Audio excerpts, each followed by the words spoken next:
Hello, everyone. My name is Debbie, and I am going to talk about autism. But before we do that, I would like to introduce myself. As I said, my name is Debbie, and I am an educator and working with all types of disabilities. For many years, I worked with the hearing impaired, mild to moderate disabilities, and my favorite, autism.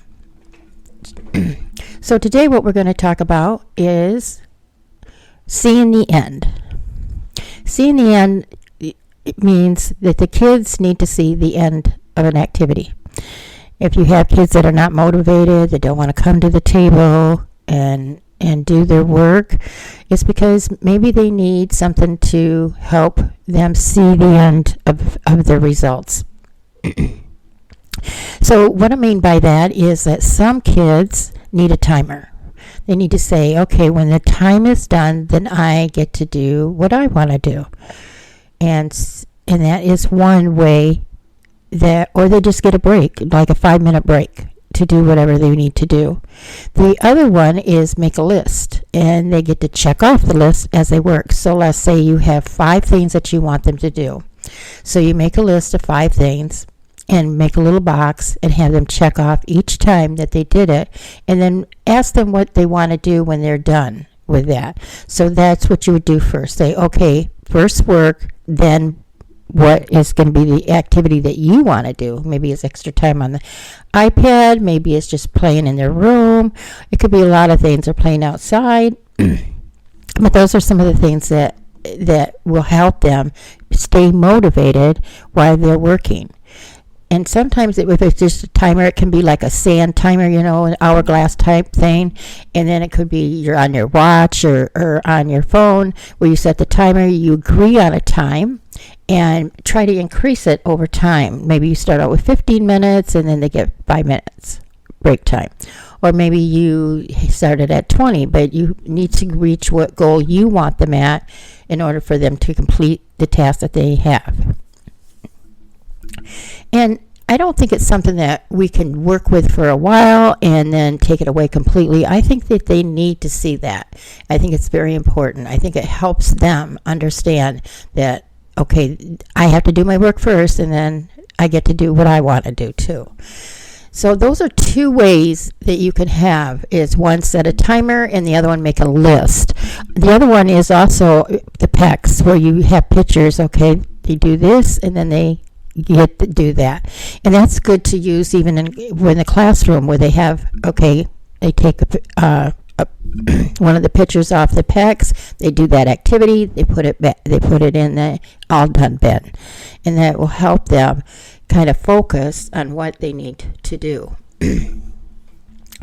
So those are 2 ways that you can, or actually 3 ways. One is the timer, the next is the list, and that they check off. You can use like a little whiteboard and just, write out the stuff and make little boxes on the side, and then, okay, well, you did activity 1, let me check that off. You did activity 2, let's check that off. And have them check it off, not you. Have them do it. So they can say, okay, I'm in control here.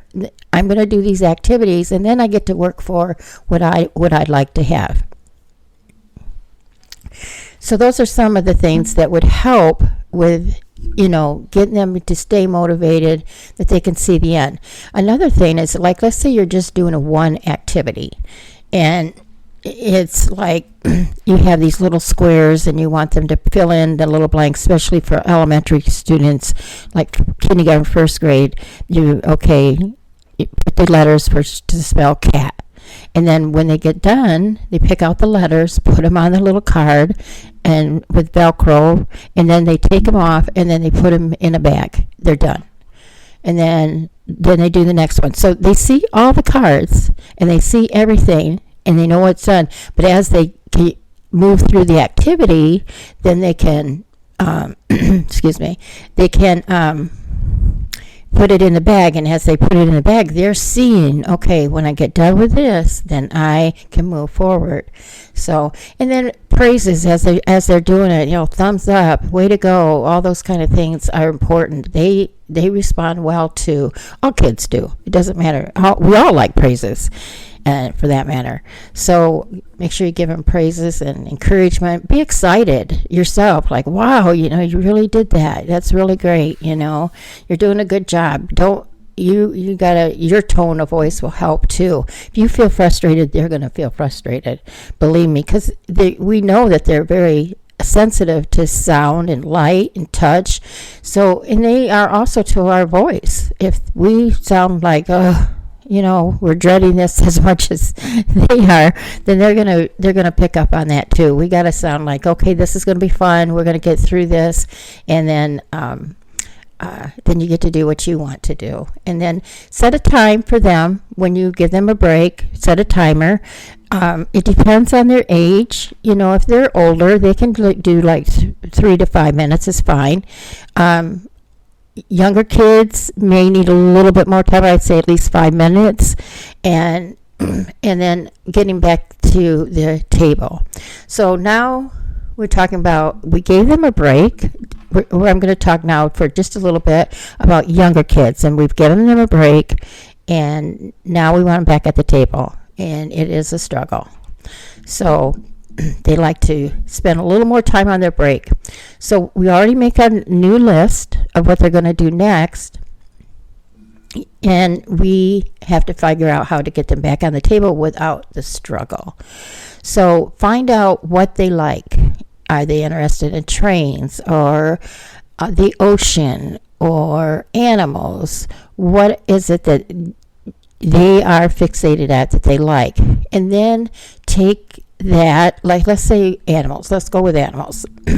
So you find a picture of like a farm, and then you find little pictures of farm animals, and you laminate those, and then you drop one on the floor and they pick it up, and as you walk towards the table, they keep picking it up.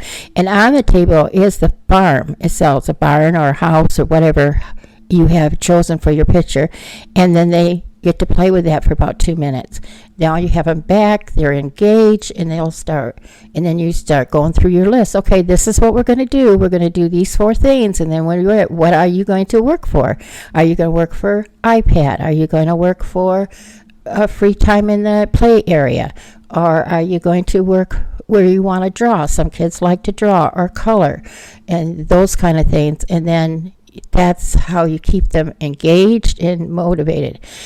Another thing is that when they do come back to the table, maybe have a preferred activity to start them out, and then do maybe a non-preferred activity that they can work on and do and enjoy, knowing that, okay, I'm going to do preferred activity, and then I'm going to do a non-preferred activity, but I'm going to do my best, to take your time with it and stuff. Also, don't forget to read to them, where they just relax for a minute. You sit close as you can to them and read a story that they're excited about, and put some feeling into it so they can enjoy the excitement of a story. And if they're whatever they're interested, if they're interested in animals, maybe start out stories with animals or trains or the ocean, and talk about it with them and let them look at the pictures and enjoy the story. Sometimes we forget we need that. I know you can do, like, teachers have to do the whole group, and I understand that, but sometimes if we can just do a one-to-one, maybe a para, or if you're at home, it doesn't have to be an older sibling, somebody that can just sit with that one-to-one and do some story time. Well, that's about it for this podcast, and this is my first, and so I hope you have enjoyed it. And I'm going to try to do a little story at the end about different situations that I've been in with children. I may do some again and again, because different people will listen to different podcasts, so you may hear the story once or twice throughout my podcast. But this one is a little girl. We were at lunch, and I at this time went to lunch with my students, and I had a little girl, and she said, where does your mommy live? And I said, well, my mommy lives in heaven. And she says, you didn't want to go? And I said, no, I'm not going to go right now. So I'll end with that and hope you have a great and blessed day. And thank you for listening. I really appreciate it.